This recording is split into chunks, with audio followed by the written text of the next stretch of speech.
भंडारा येथे संपूर्ण भंडारा जिल्ह्यातील ओबीसी मुला-मुलांच्या वसतिगृहाचे उद्घाटन सोहळा संपन्न झाला। या प्रसंगी प्रमुख उपस्थिती ओबीसी सेवा संघाचे राज्य उपाध्यक्ष भैयाजी लांबड, जिल्हा संपर्क प्रमुख रोशन उरकुडे, प्रभाकर वैरागडे, मार्गदर्शक भाऊराव वंजारी, तुळशीराम बोंद्रे, उपाध्यक्ष अरुण जगनाडे, संघटक रमेश शहारे, कोषाध्यक्ष गोपाल देशमुख, पत्रकार व सामाजिक कार्यकर्ते डीजी रंगारी, एकलव्य सेनेचे सुरेश खंगार, ओबीसी सेवा संघाचे जिल्हा महिला अध्यक्ष ललिता देशमुख, सामाजिक कार्यकर्ते धनपाल गटपाले इत्यादी मान्यवरांच्या उपस्थितीत वसतिगृहाचे उद्घाटन झाले। ओबीसी सेवा संघाच्या पदाधिकाऱ्यांनी सांगितले की ओबीसी जनगणना अजूनही झालेली नाही, त्याविषयी खंत व्यक्त करण्यात आले। ओबीसीचे आरक्षण व जनगणना जोपर्यंत होत नाही तोपर्यंत ओबीसीचा विकास होणार नाही। पुन्हा नवीन वसतिगृह मिळवण्याची शक्यता व्यक्त केली। या प्रसंगी ओबीसी सेवा संघ या पदाधिकाऱ्यांनी आपले मनोगत व्यक्त केले व भंडारा जिल्ह्यात मुला व मुलांचे वसतिगृह मिळवण्याबद्दल आनंद व्यक्त केला।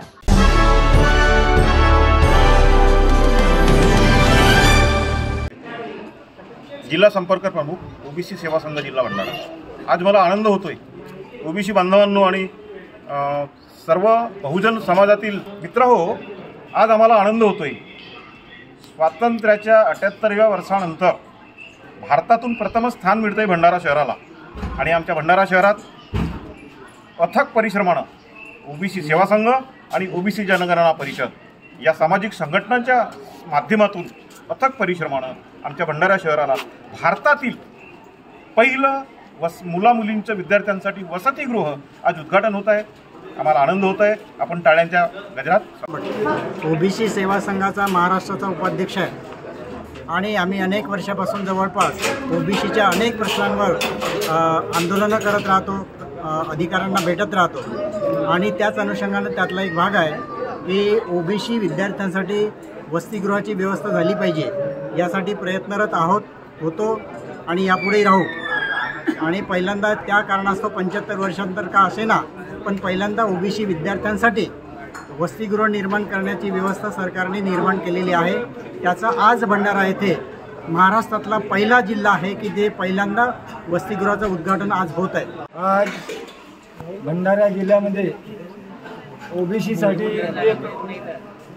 ओबीसी मुलांसाठी एक मुलींसाठी एक वसतिगृह, मुलींसाठी वसतिगृह इथं भंडारा जिल्ह्यामध्ये निर्माण झालेलं आहे।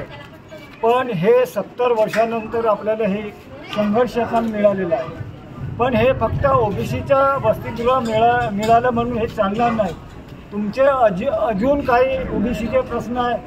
मेन म्हणजे तुमची ओबीसीची जनगणना झाली पाहिजे आणि ओबीसीची जनगणना झाली पाहिजे।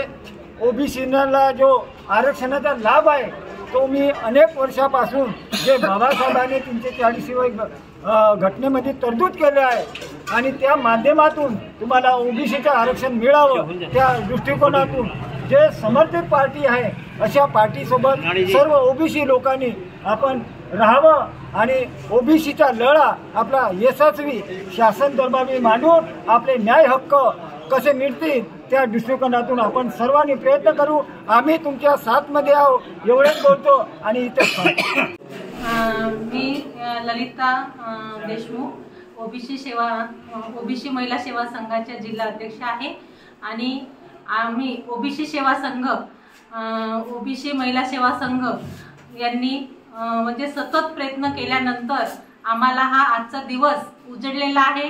मुलींचं वसतिगृह हा आमच्या ओबीसी वसतिगृह 78 वर्षानंतर पहिल्यांदा आम्हाला आज हाती आमच्या मुलांच्या लागलेला आहे आणि आम्हाला महाराष्ट्रामध्ये भंडारा जिल्हा हा पहिला असा जिल्हा आहे की ओबीसी NT SBC अशा मुलींना वसतिगृह मिळालेला आहे आणि माझ्या मुली शिकून उच्च पदावर जातील अशी मी अपेक्षा करते आणि इतर मागास कल्याण विभागाचं आम्ही अभिनंदन करतो की आम्हाला ही इमारत लवकरात लवकर उपलब्ध करून दिली आणि आमच्या मागण्या पूर्ण केल्या। मी सौ मंगला केवलदास वाडीवस मी भंडाऱ्याला असते आणि महिला ओबीसी सेवा संघाला प्रदेश अध्यक्ष म्हणून काम करत आहे। आमच्या ओबीसीवर सतत अन्याय अत्याचार होत आहे आणि स्वातंत्र्याला 78 वर्ष होऊन सुद्धा सरकारनं अजूनही ओबीसी महिला म्हणजे मुलांच्या बाबतीत वसतिगृहाचा प्रश्न सोडवला नव्हता. गेल्या फडणवीस सरकारने 2014 मध्ये घोषणा केली की आम्ही 72 वसतिगृह देऊ बा, येत्या 2-3 वर्षातच देऊ असे बोलले. परंतु त्यांच्या सरकारला 14 वर्ष लोटून सुद्धा त्यांनी अजूनही 10 वर्ष लोटूनही त्यांनी आमचे ओबीसी मुलींचे वसतिगृह दिलेले नाहीत. पण त्यासाठी आमची जी ओबीसीची संघटना आहे, ओबीसी सेवा संघ आणि ओबीसी महिला सेवा संघ यांच्या सतत प्रयत्नांनी आम्ही आंदोलनं केले आणि नेहमी कलेक्टरकडे तसेच मागासवर्गीय विभागाकडे निवेदनं दिले आणि सावरबांदे सरांकडे नेहमी वारंवार आम्ही मागण्या घातल्या आणि आमच्या प्रयत्नांना यश आले. आणि आज भारतामध्ये सर्वप्रथम भंडारा जिल्ह्यामध्ये ओबीसी मुलींच्या वसतिगृहाला म्हणजे उद्घाटन होत आहे आणि सुरुवात झाली. आणि तसेच इथूनच आम्ही थांबणार नाहीत. हे तरी एक मागणी मिळाली आमची आणि आमच्या गोरगरिबांच्या मुली इथे राहून शहराच्या ठिकाणी शिकतील अशी आम्ही अपेक्षा करतो आणि त्या यशस्वी होतील आणि आमच्या समाजामध्ये प्रगतीचं पाऊल लाभेल. तसेच अजूनही आमची ही लढाई इथेच थांबणार नाही.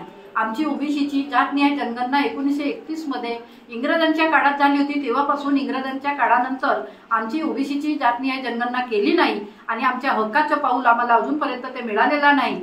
तसेच आमच्या ओबीसीच्या शिक्षणाचं जिथे तिथे खाजगीकरण होऊन राहिलं, नोकऱ्यांमध्ये खाजगीकरण होऊन राहिलं. अलीकडे प्रायव्हेट शिक्षण संस्थांमध्ये सुद्धा आम्हाला जी काही आरक्षण होतं ते आरक्षण 8 जुलैला सरकारने बिल पारित करून आमचं आरक्षण सुद्धा नष्ट केलं. परंतु आम्ही आमची ओबीसी चळवळ थांबवणार नाही. ओबीसी सेवा संघ आणि ओबीसी महिला सेवा संघ वारंवार यासाठी प्रयत्नरत राहू आणि आंदोलनं करू. उपोषण आली वेळ तर उपोषण सुद्धा करू.